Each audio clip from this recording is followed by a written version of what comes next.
semua karena kemurahan Tuhan dalam hidup kita. Kita akan mulai ibadah kita saat pagi hari ini. Saya undang sama-sama untuk bangkit berdiri.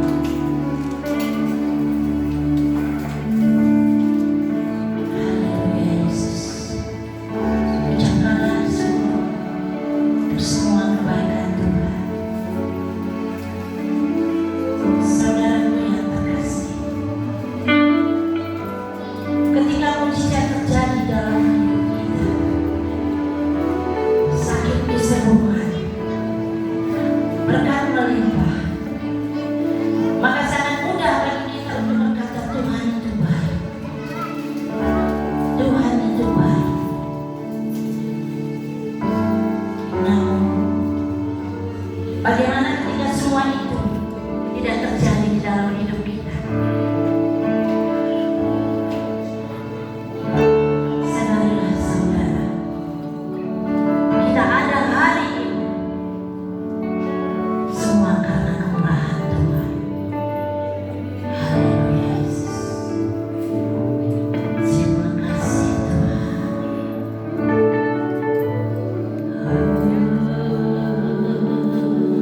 Terima kasih Tuhan.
nama yang kembali kami dengan Tuhan jadi rema yang baru dalam kehidupan kami seluruh ruangan ini Tuhan biarlah kuasa-Mu yang ada di tengah-tengah kami. Segala kuasa-kuasa bukan berasal daripada Tuhan. Kami hancurkan, kami patahkan dalam nama Yesus. Kami hanya rindu kuasa-Mu ada di tengah kami. Kami akan mulai ibadah kami Tuhan dari awal pertengahan hingga akhir. Biar nama-Mu yang kami sanjung di tempat ini. Dan apa yang terjadi Tuhan bukan kehendak kami. Di dalam nama-Mu kami berucap syukur. Haleluya. Amin. Ada sukacita yang luar biasa. Tuhan Yesus baik.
Kiranya hidup kami selalu memuliakan dan mengagungkan nama Tuhan. Segala sesuatu yang terjadi sungguh karena campur tangan Tuhan. Dan kami ada hari ini kemurahan Tuhan saja yang berlaku. Karenanya ketika sebentar kami akan mendengar berita firman Tuhan, berikanlah kepada kami hati yang mengasihi Engkau, sehingga setiap firman Tuhan yang datang kepada kami menjadikan kami kuat, membuat kami semakin bertumbuh di dalam Tuhan. Roh Kudus, urapilah kami. Roh Kudus, jamahlah setiap kami, dan pakailah hamba-Mu untuk menyampaikan berita firman Tuhan. Di dalam dan demi nama Tuhan Yesus kami berdoa. Amin.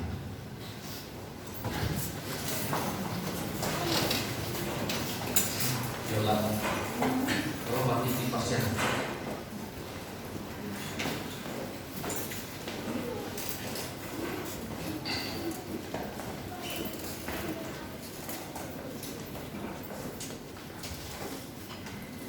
Injil Matius pasal yang ke-13.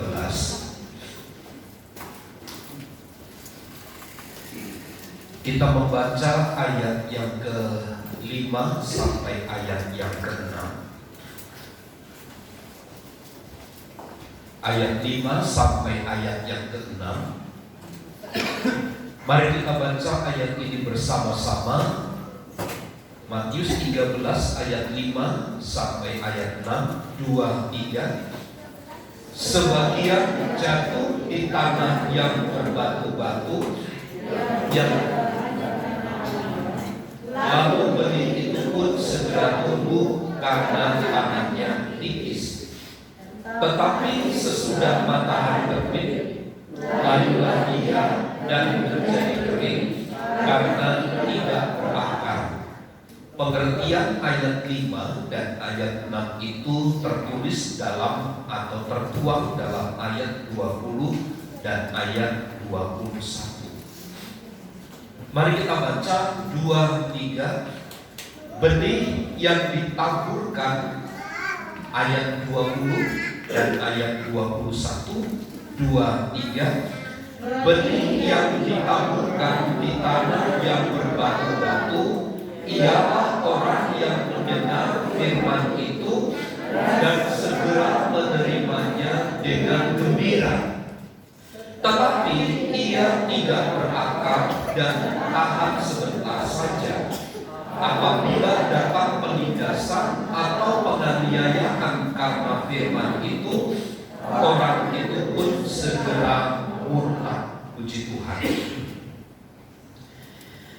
Kita diajar kembali pagi hari ini tentang bagaimana kita merespon, tentang bagaimana kita menangkap untuk mengerti firman Tuhan.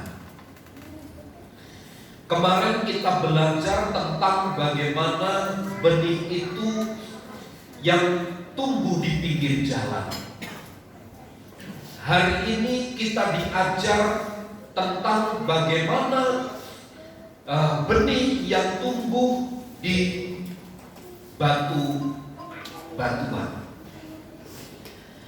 Dan semuanya ini Bapak Ibu Saudara merupakan satu perumpamaan, satu kondisi hidup yang sesungguhnya mau tidak mau kita harus letakkan di dalam hidup kita. Sebab kalau kita membaca seluruh kisah nanti pada pasal 13 ini, yang menentukan dewasanya seseorang atau tidak, kuatnya seseorang atau tidak di dalam Tuhan, adalah tergantung bagaimana dia menyikapi firman Allah itu. Saya mengingatkan sekali lagi, bukan seberapa banyak yang kita terima dari firman Allah, Dari sekolah minggu kita mungkin telah diajar, dididik tentang kisah-kisah, tentang cerita-cerita firman Allah. Tetapi bukan karena kita mengerti cerita atau kisah-kisah dari firman Allah itulah yang membuat kita bertahan dan kuat. Tetapi sesungguhnya bagaimana kita hidup, kita menghidupi firman Allah itu. Nah, sebagaimana pernyataan ayat 20 dan ayat 21, bahwa tanah yang berbatu-batu adalah orang yang mendengar firman tentang kerajaan Allah, lalu mereka menerimanya. Kata Alkitab, menerima dengan gembira, dengan senang hati. Tetapi mereka tidak dapat bertahan di dalam penganiayaan karena firman itu. Nah, orang-orang yang percaya, yang mengaku dirinya murid Kristus, kalau didapati di antara mereka lebih mementingkan kenyamanan hidup, lebih mementingkan diri sendiri, maka orang-orang yang seperti ini cepat ataupun lambat, mereka akan disebut sebagai firman yang ditabur di atas berbatu-batu atau di atas batu-batu. Kalau kita membaca tadi dari ayat 20 sampai ayat 21, penderitaan atau yang disebut dalam ayat yang ke-21 itu, tetapi ia tidak berakar dan tahan sebentar saja. Apabila datang penindasan atau penganiayaan karena firman itu, orang itu pun segera murtad. Dalam ayat ini jelas diperlihatkan kepada kita bahwa sesungguhnya tanah yang berbatu-batu itu adalah mereka yang setelah mendengar firman Allah itu, ketika tiba-tiba ada ujian terhadap firman Allah itu, orang yang memiliki tanah di atas batu-batu, ketika firman ditabur di situ, maka dia tidak akan dapat bertahan lama.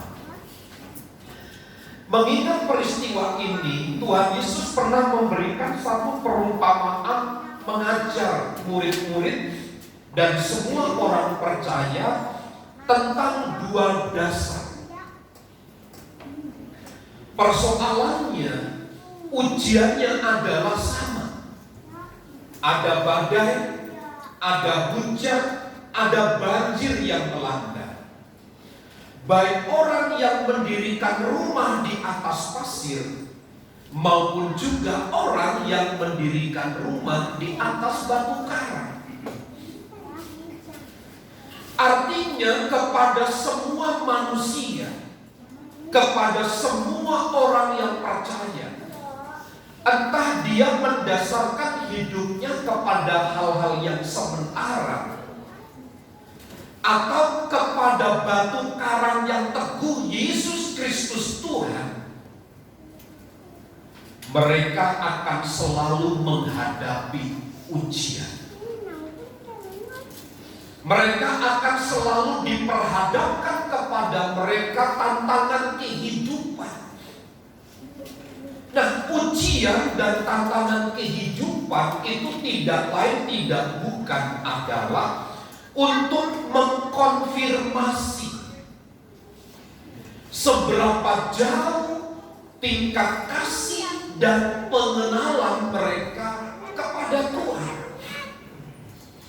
Seperti seringkali Bapak Ibu Saudara dengar, ketika anak SD akan masuk kepada jenjang yang lebih tinggi, sekolah menengah pertama, dulu melewati banyak ujian. Kalau dia tidak lolos dalam ujian yang diberikan, ada dua kemungkinan. Pertama, pasti tidak lulus dan tinggal dalam kelas yang sama, ataupun lulus menggunakan uang dan seterusnya. Saya ingat waktu saya SMP, SMA, itu tahun 94, ujian olahraga itu tariannya, senamnya itu senam SKJ, ya, senam kesegaran jasmani. Karena memang dasarnya kami itu, sekolah kami lebih mementingkan ilmu-ilmu eksak begitu, sementara untuk olahraga itu kita kesampingkan. Satu kali kami ujian, di antara kami sekitar 30 orang itu tidak bisa senam SKJ. Nah, salah satu syaratnya lulus senam SKJ itu joget dangdut gitu. Joget dangdut di lapangan bersama 30 orang. Ya, sejadi-jadinya bagaimana jogetnya. Tapi saya melihat di antara rekan-rekan saya yang sekian banyak itu tidak ada yang tinggal. Artinya semua lulus gitu. Nah, kelulusan seseorang untuk masuk kepada jenjang, kepada tingkat yang lebih tinggi, sekali lagi mereka harus melewati ujian. Dan sekali lagi ini hanya untuk menunjukkan bagaimana keyakinan, bagaimana kepercayaannya kepada Tuhan. Iman yang diperoleh setelah mendengar firman Allah, yang tercatat di dalam ayat ini, tanah yang berbatu-batu itu merupakan iman yang tidak berakar. Sebab ketika ada terik panas matahari,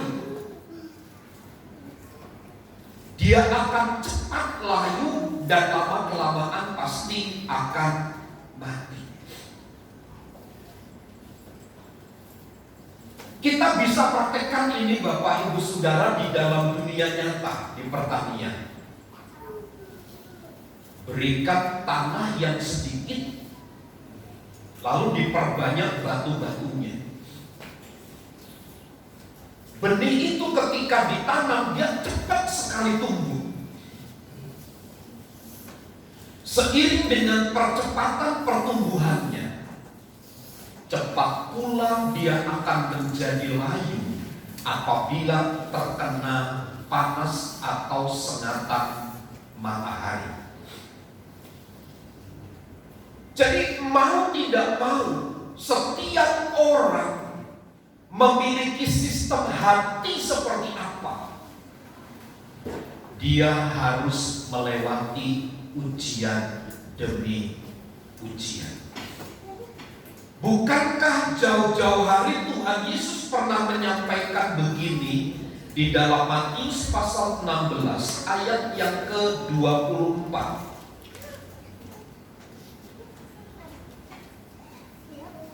Matius 16 ayat yang ke-24. Lalu Yesus berkata kepada murid-muridnya, setiap orang yang mau mengikut aku, ia harus menyangkal dirinya, memikul salibnya, dan mengikut aku. Tuhan Yesus jauh-jauh hari juga telah sampaikan kepada para muridnya bahwa bagi mereka yang mau mengikut aku, pertama dia harus menyangkal dirinya,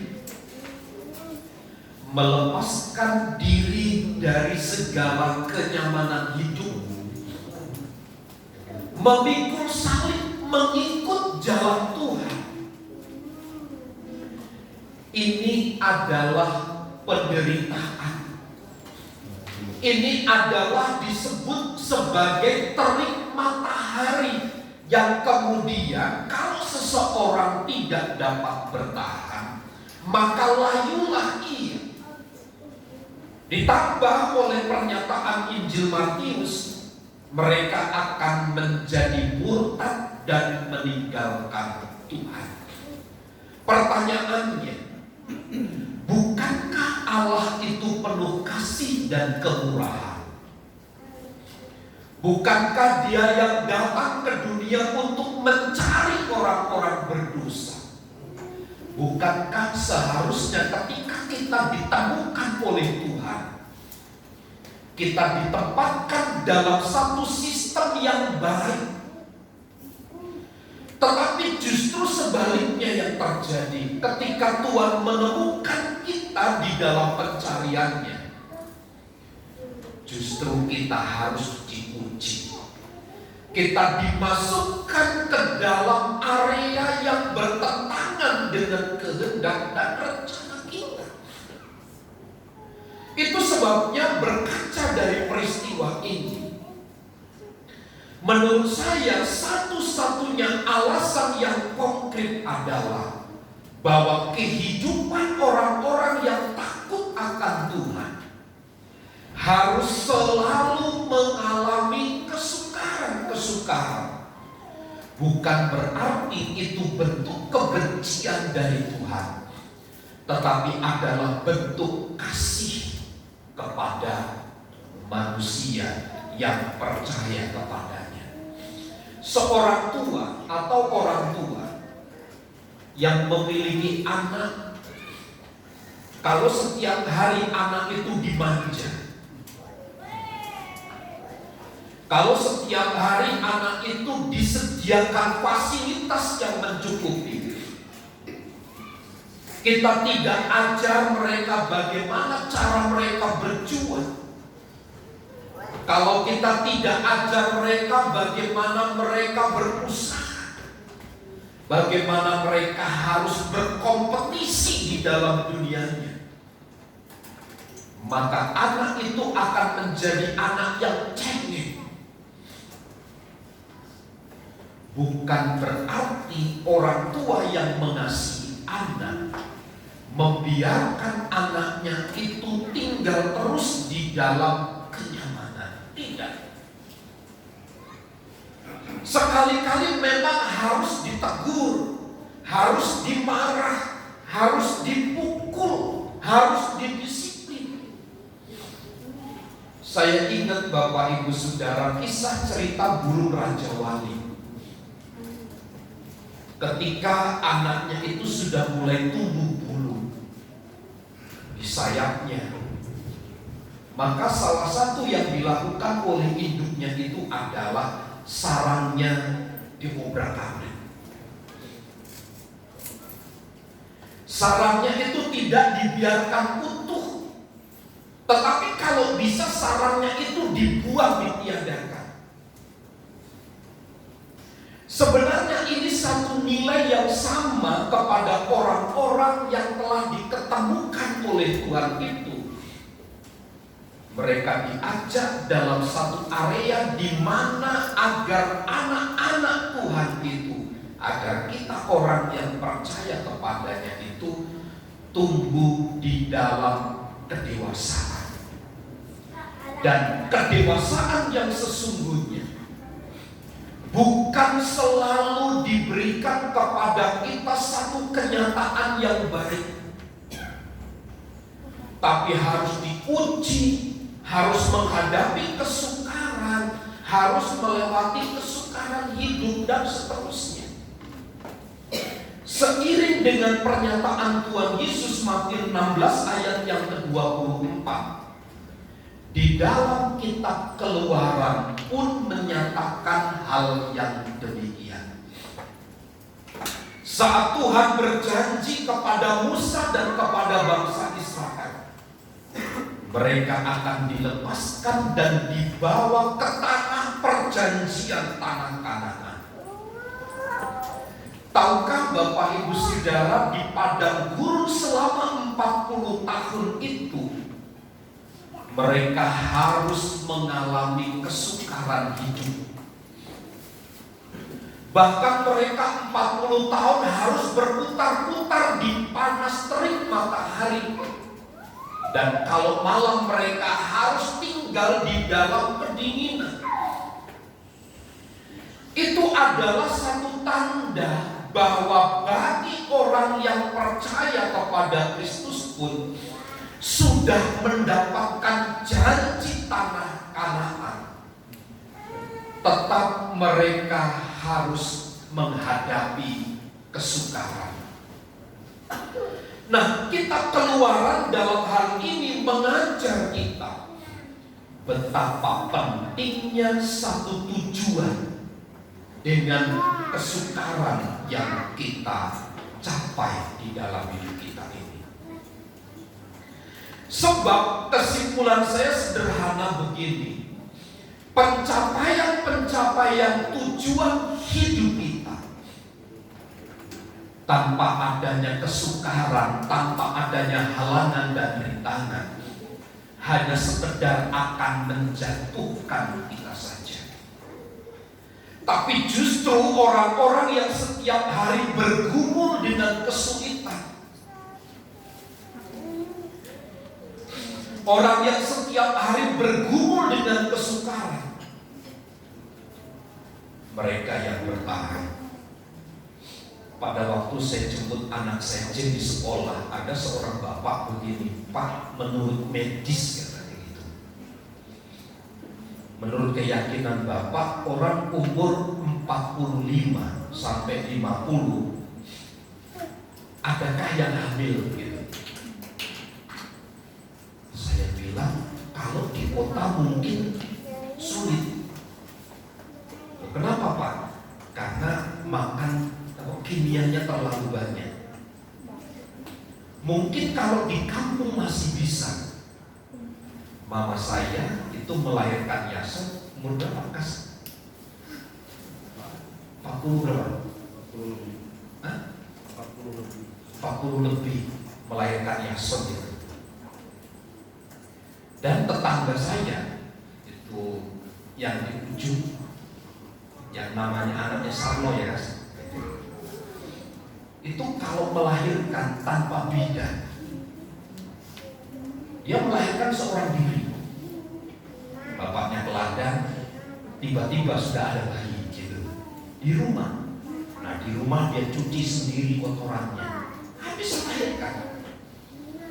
Di sini Bapak Ibu Saudara dari batu bidan, batu dokter, suruh tidur nanti sehari 2 hari. Di sana tidak.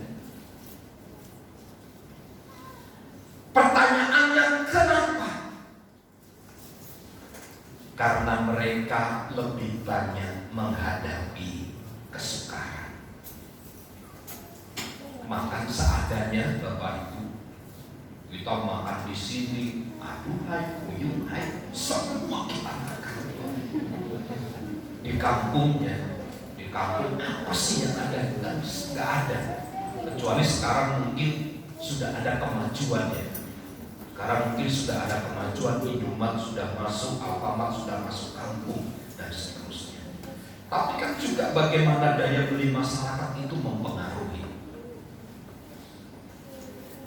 Saya coba melihat begini, ada korelasi yang erat antara kemiskinan, kesukaran hidup dengan kedewasaan seseorang. Orang yang selalu berhadapan dengan kesukaran, kesulitan hidup, dia menjadi orang yang cukup kuat gitu. Beda dengan orang-orang yang memang dididik dalam dunia kenyamanan. Ketika sedikit saja berhadapan dengan kesulitan, dia akan kabur, dia akan tinggalkan Tuhan. Nah, di dalam kitab Keluaran jelas betapa pentingnya pencapaian tujuan itu dengan kesukaan hidup. Kalau saya coba mencerna begini, kesukaran itu merupakan jalan terbaik untuk mencapai tujuan hidup. Tentu tujuan hidup yang dikehendaki oleh Tuhan. Sebab hanya melalui jalan kesukaran itulah, sebab melalui terik panas matahari itulah kita akan dimampukan, kita akan diuji. Entah benar, entah tidak, Bapak Ibu Saudara, katanya orang yang kulit hitam itu lebih tahan penyakit. Pernah dengar ini orang menyatakan ini? Katanya kulit hitam itu orang lebih tahan penyakit. Tapi semua itu jadi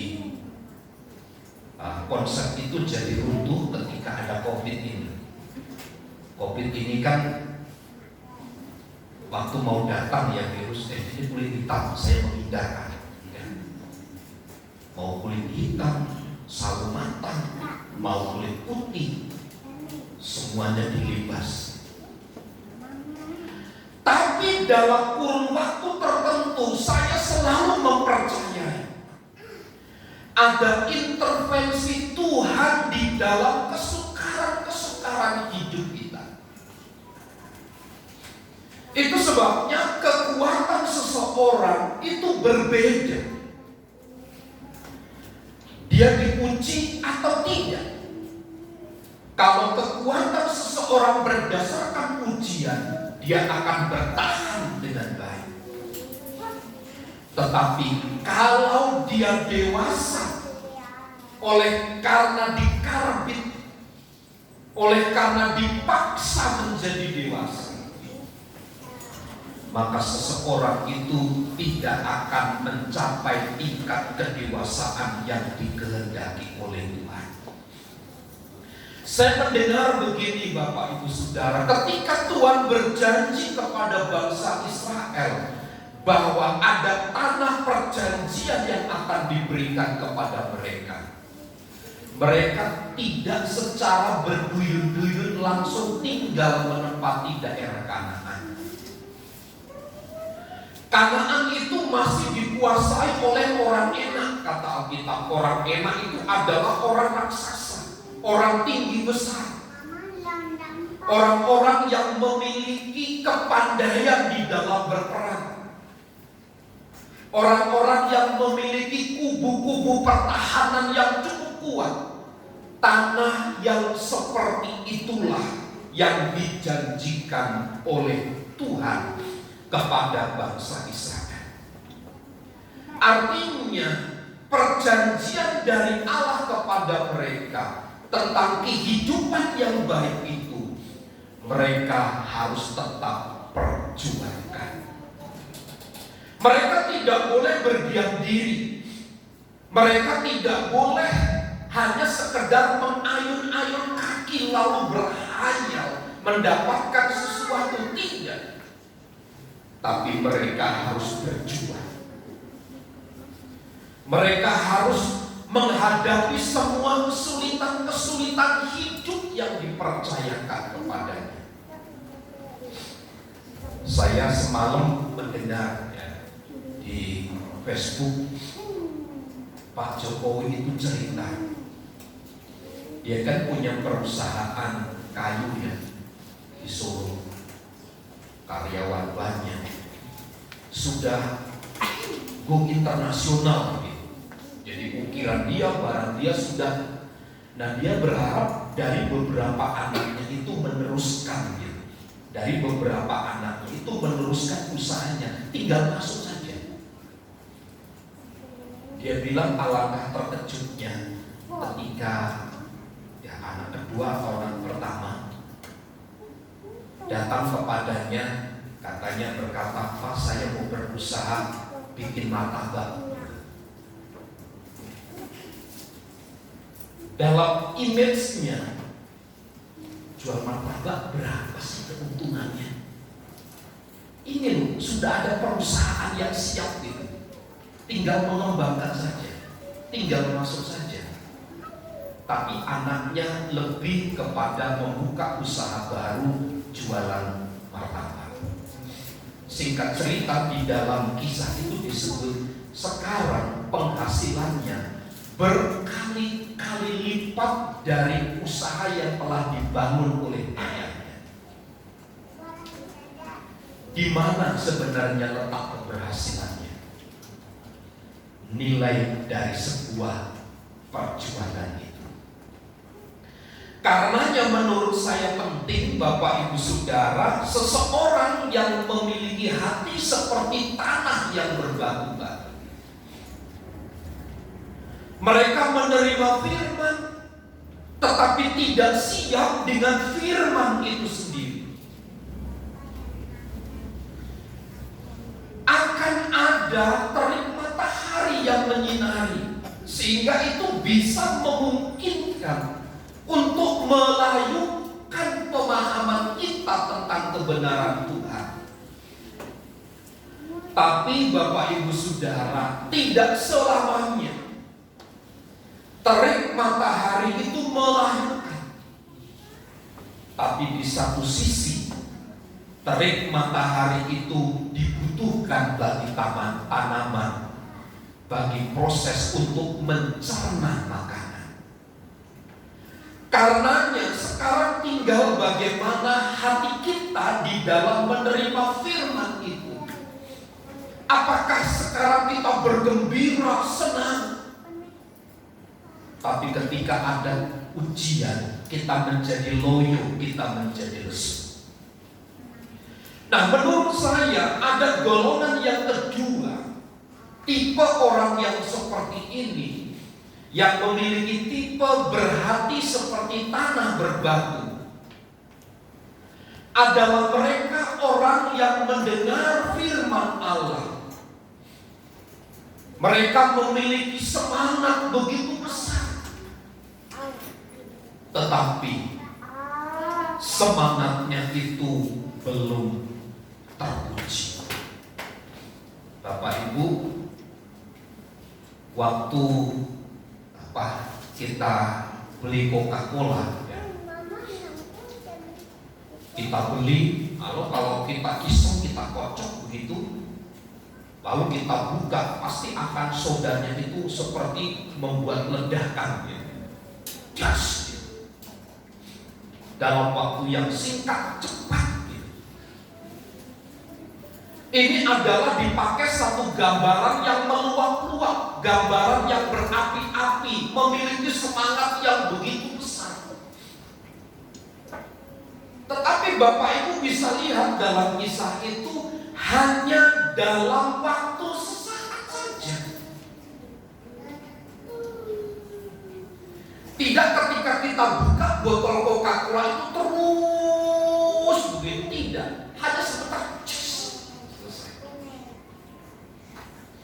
Nah, tanah yang berbatu-batu juga memiliki pengertian demikian. Orang telah mendengar firman Allah, tetapi juga memiliki semangat yang besar, tetapi semangat besar itu belum terpuji. Kisah ini diwakili oleh Petrus. Matius pasal 26 ayat yang ke-35. Matius 26 ayat 35. Kata Petrus kepadanya, sekalipun aku harus mati bersama-sama engkau, aku takkan menyangkal engkau. Semua murid yang lain pun berkata demikian juga. Dalam kisah ini disebut ketika Tuhan Yesus memberikan satu dedikasi pengajaran kepada para murid-murid. Petrus yang mendengar peristiwa yang akan terjadi tentang penyaliban Yesus, dia katakan, sekalipun aku harus mati bersama-sama engkau, aku tidak akan menyangkal engkau, dan seterusnya. Tapi di lain kesempatan, pasal yang ke-26 juga, ayat 74 sampai ayat 75 berbeda. Ayat 74, maka mulailah Petrus mengutuk dan bersumpah, aku tidak kenal orang itu. Yang dimaksud tidak kenal orang itu adalah menunjuk kepada Tuhan Yesus ketika Yesus ditangkap. Aku tidak kenal orang itu. Dan pada saat itu berpokoklah ayat 75. Maka teringatlah Petrus akan apa yang dikatakan Yesus kepadanya. Sebelum ayam berkokok, engkau telah menyangkal aku 3 kali. Lalu ia pergi keluar dan menangis dengan sedihnya. Petrus adalah seorang yang punya semangat berapi-api. Tetapi semangat yang dimiliki oleh Petrus adalah semangat yang belum teruji. Hanya di dalam putaran pertama saja Petrus merasa hebat. Dia berkata, kalau engkau mati, aku juga mati. Sekali-kali aku tidak akan menyangkal engkau. Tetapi ketika diperhadapkan kepada seorang anak yang diperbantukan untuk membantu rumah tangga keluarga, Petrus sampai berkata demikian. Dia mengutuk bahkan menyangkal Yesus. Ini berarti mereka menerima firman dengan senang hati, bahkan mungkin sampai membuat komitmen dengan yakin akan menjadi lebih baik ke depan. Tetapi komitmennya itu belum teruji. Karenanya menjadi sangat penting Bapak Ibu Saudara, kita mengubah hidup ini. Betul, hidup ini harus melewati ujian. Ada terik panas matahari yang kemungkinan besar bisa melayukan pertumbuhan iman kita. Tapi ingat, kita tidak boleh berhenti bertumbuh. Kita harus sampai kepada tingkat yang lebih tinggi dari hari ke hari, melalui kesukaran demi kesukaran. Bukankah di dalam kitab Kisah Para Rasul justru jemaat di Kisah Rasul itu bertumbuh karena adanya penganiayaan, karena adanya kesukaran. Semangat mereka tidak menjadi lemah, semangat mereka tidak menjadi berkurang ketika mereka menghadapi kesulitan, tapi mereka terus bertumbuh di dalam Tuhan. Mereka bersatu hati berdoa, bergumul bersama-sama. Itulah sebabnya menurut saya menjadi penting kita harus berakar di dalam Tuhan. Kita harus terus berakar seiring dengan pertumbuhan kita. Saya rasa Bapak Ibu Saudara, kita tidak ingin memiliki anak yang terus dalam usia dewasa, tetapi jika dilihat sangat pertumbuhannya lamban. Satu kali di tetangga kami di sini ada seorang anak yang dititipkan. Anaknya ini diam saja, digendong, gak menunjukkan reaksi. Saya ledek gitu, gak ada senyumnya. Jadi kayak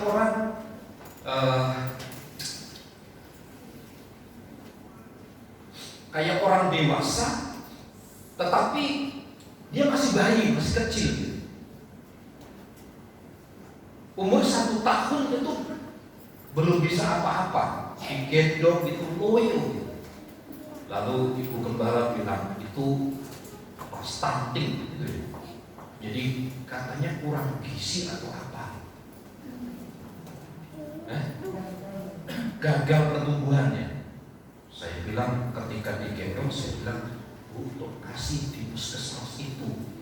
Sekarang ada program di puskesmas, bawa aja ke sana. Dia bilang begini, iya Pak, mamanya gak pernah ngasih makanan, hanya dikasih susu ASI aja. Kata dia cukup. Wah, saya bilang anak umur segini masih begini pertumbuhannya. Saya saja sebagai orang yang melihat pertumbuhan anak begitu gagal tumbuh saja merasa sedih. Apalagi kita sebagai orang tua melihat anak kita gagal bertumbuh. Karenanya menurut saya menjadi penting kehidupan Kristen itu memang harus melewati kesukaran. Karena kesukaran itu satu stamina menurut saya.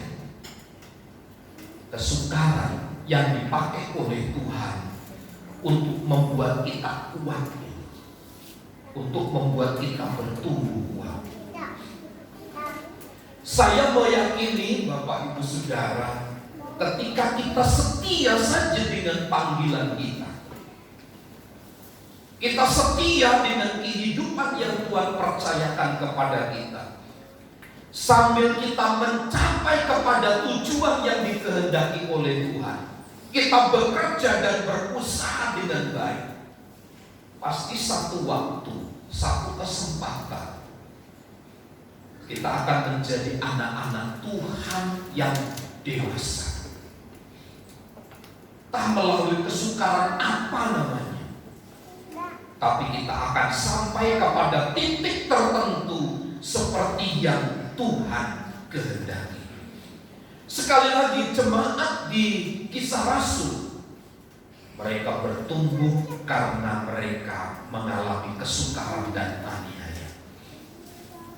Ketika mereka dihambat, mereka merambat. Seperti waktu banjir kemarin ya. Di sini sudah dibuat dam gitu, penghalang, udah mentok. Namanya air kan dia selalu mencari tempat yang lebih rendah. Meskipun ditetap ada sela-sela saja gitu, dari besi itu penutup itu masuk.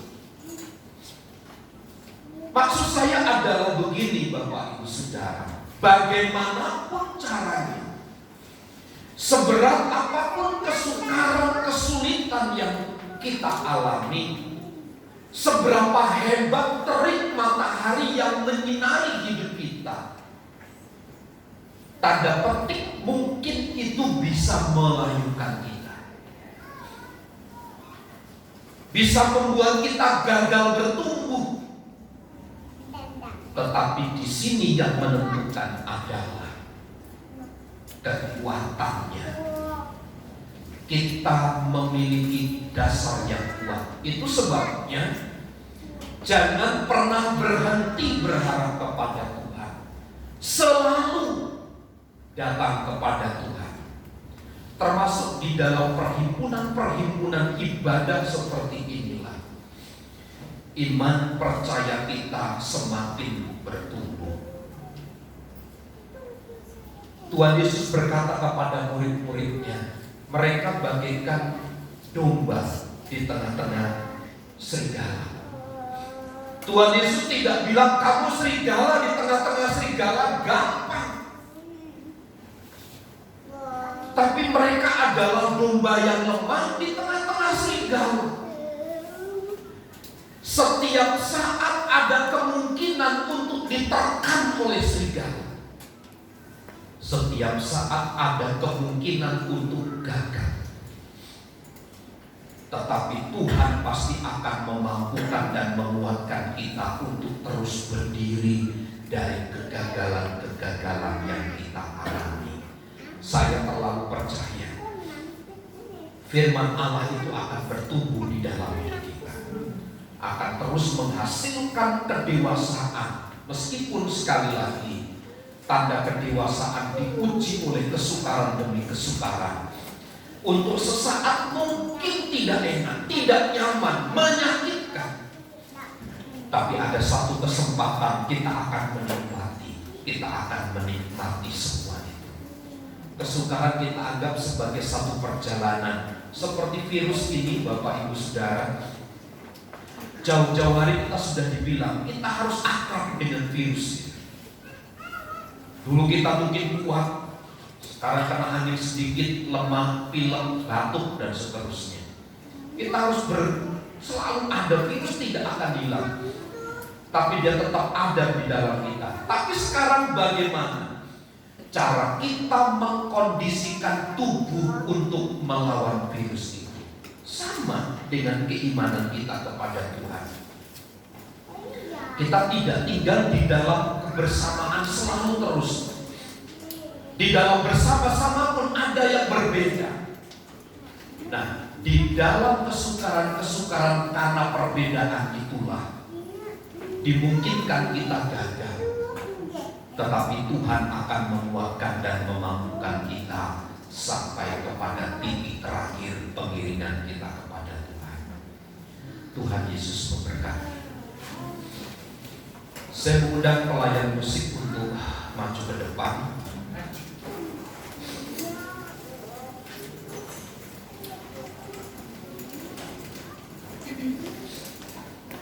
Kita bernyanyi satu pujian, sering tak mengerti jalan-jalan Tuhan.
untuk beberapa pernyataan dari firman Allah yang kita dengar, yang kami dengar pagi hari ini.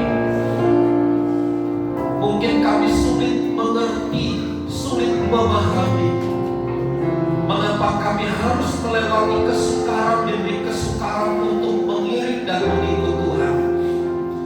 Mengapa kami harus diterpa oleh terik matahari yang begitu panas bagi tubuh kami? Ada kesulitan-kesulitan yang terus ini berganti kami alami. Inilah jalan yang Engkau tunjukkan kepada kami hari ini. Ajarlah kami untuk memahami dan mengertinya ya Tuhan, agar kiranya kami semakin mengerti, memahami kehendak dan rencana Tuhan, agar kami semakin bertumbuh sampai kepada tingkat kedewasaan yang Tuhan kehendaki.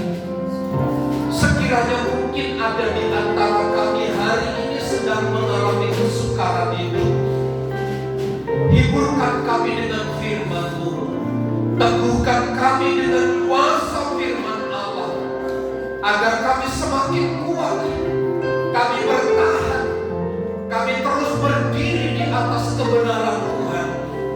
Kami tidak layu, kami tidak mundur, kami tidak gagal, karena Tuhan yang bersama dengan kami.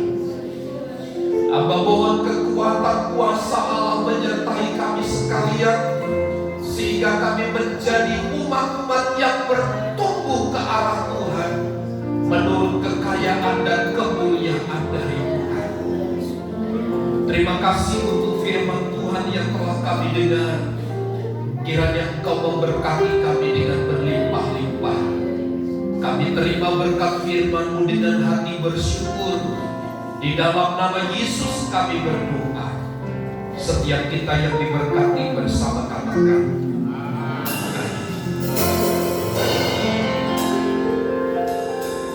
Terima kasih Bapak Tuhan Sidang. Saya yang bertugas menjalankan persembahan.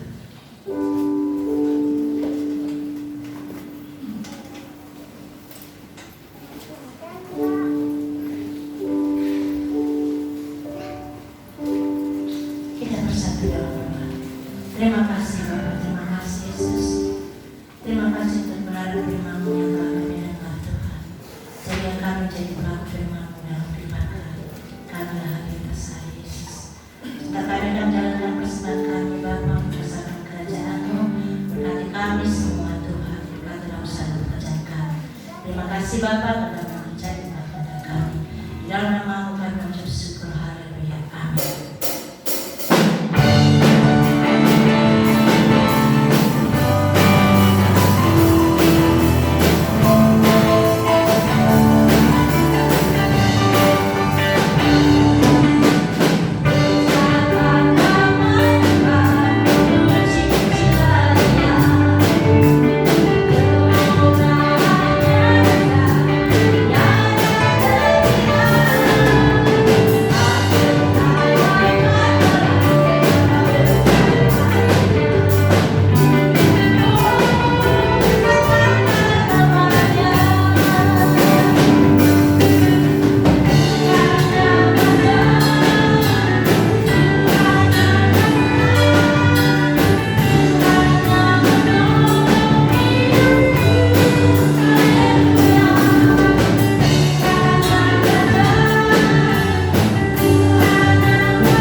Selamat ulang tahun kepada Saudari Cindy Sitorus tanggal 17 November, Tuhan memberkati.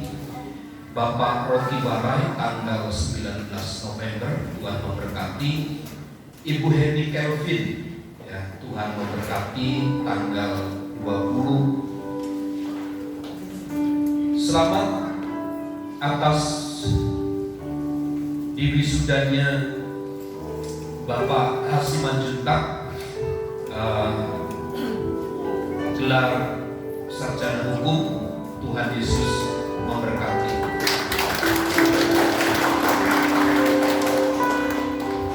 Bagi jemaat Tuhan yang telah berjanji iman Natal, bisa menghubungi Ibu Simanjuntak. Setiap hari Kamis di tempat ini ada doa malam jam 7 malam. Bantu doa Bapak Ibu Saudara untuk program perluasan tempat ibadah, supaya Tuhan sendiri yang bekerja. Mohon izin Pak Ketua, jadi sampai hari ini harganya belum deal ya. Sampai hari ini harganya belum deal. Mintanya masih emas setengah, tapi Ibu Gembala masih bertahan di 38. Masih di 38 gitu ya. Bantu doa supaya semuanya terjadi, tentu oleh karena kemurahan Tuhan. Tidak usah mengandalkan siapa-siapa Bapak Ibu Saudara, tapi kita hanya berharap dan mengandalkan Tuhan saja, ya. Berharap dan mengandalkan Tuhan saja. Tentu cara Tuhanlah yang terbaik untuk menolong gerejanya di tempat ini. Sebelah sini ya Bapak Ibu Saudara, sebelah sini. Ya. Jika itu bisa, nanti tinggal jebol saja jadi luas. Itu saja beberapa pengumuman yang saya sampaikan. Tuhan Yesus memberkati. Saya undang jemaat Tuhan untuk bersama berdiri. Mari kita akhiri ibadah kita di dalam doa. Pujian, hormat, syukur kami naikkan kepadamu Bapa. Engkau yang memungkinkan semua ibadah ini berjalan dengan baik. Dan tibalah saatnya Engkau melawat, Engkau menjamah, Engkau memberkati seluruh umat-umat Tuhan yang hadir. Mereka yang bersama-sama dengan kami beribadah kepada Tuhan. Kami percaya Allah memperhitungkan segala jerih lelah kami. Tuhan yang akan menambah-nambahkan iman, kekuatan untuk kami menghadapi segala kesukaran-kesukaran yang harus kami alami, sebagai bentuk kasih kami kepada Tuhan dan firman-Nya. Diberkati rumah tangga, keluarga, usaha pekerjaan, segala rencana kami Tuhan yang memberkati. Berdoa bagi Saudari Cindy Sitorus, berdoa bagi Bapak Rocky Warai, berdoa bagi Ibu Henny Calvin, yang Tuhan pertambahkan usia 1 tahun lagi. Allah yang bekerja dan melawat mereka menurut kekayaan dan kemuliaan. Allah yang memakai mereka sehingga berkat Tuhan dicurahkan atas hidup mereka semua. Amba berdoa buat anak kami Ceperlin, cucu daripada Bapak Martin yang hari ini sedang sakit panas. Amba berdoa dari tempat ini, Tuhan jamah anak Ceperlin dalam nama Yesus. Tuhan pulihkan, Tuhan sembuhkan dengan sempurna. Bagi anak kami Kaleb, Ibu Farina, Bapak Daniel Stephen yang juga batuk pilek demam, Tuhan jamah keluarga ini dalam nama Yesus.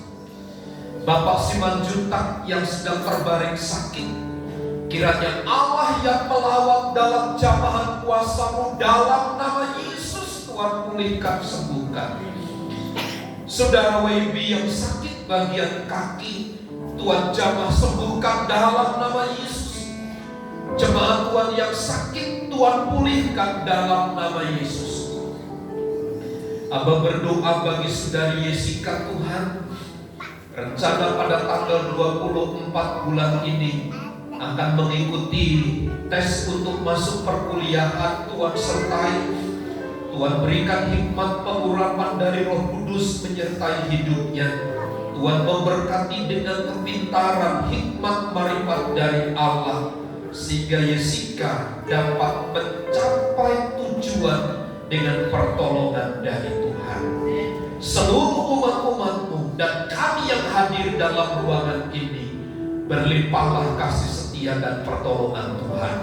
Bangsa dan negara kami, pemerintah pusat sampai daerah, bahkan tempat di mana kami ada dan tinggal, Tuhan dipermuliakan. Berkati gereja di tempat ini, rencana kami untuk memperluas ruangan ibadah, dengan rencana kami membeli rumah samping kanan gereja. Engkau yang beracara, Engkau yang menyediakan semua yang kami perlukan. Kami hanya meletakkan pengharapan kami hanya kepada Tuhan. Di dalam dan demi nama Tuhan Yesus kami berdoa. Mari saudaraku, angkat tanganmu dan terimalah berkat Tuhan. Tuhan memberkati dan melindungi engkau. Tuhan menyinari engkau dengan wajah-Nya dan memberi engkau kasih karunia. Tuhan menghadapkan wajah-Nya kepadamu dan memberi engkau damai sejahtera. Kiranya kasih karunia Tuhan Yesus Kristus dan kasih Allah serta persekutuan Roh Kudus menyertai kita sekalian saat ini dan sampai selama-lamanya. Kami terima segala berkat Tuhan di dalam nama Tuhan Yesus Kristus. Kita semua yang percaya dan diberkati bersama katakan amin. Bapa, terima kasih Bapa.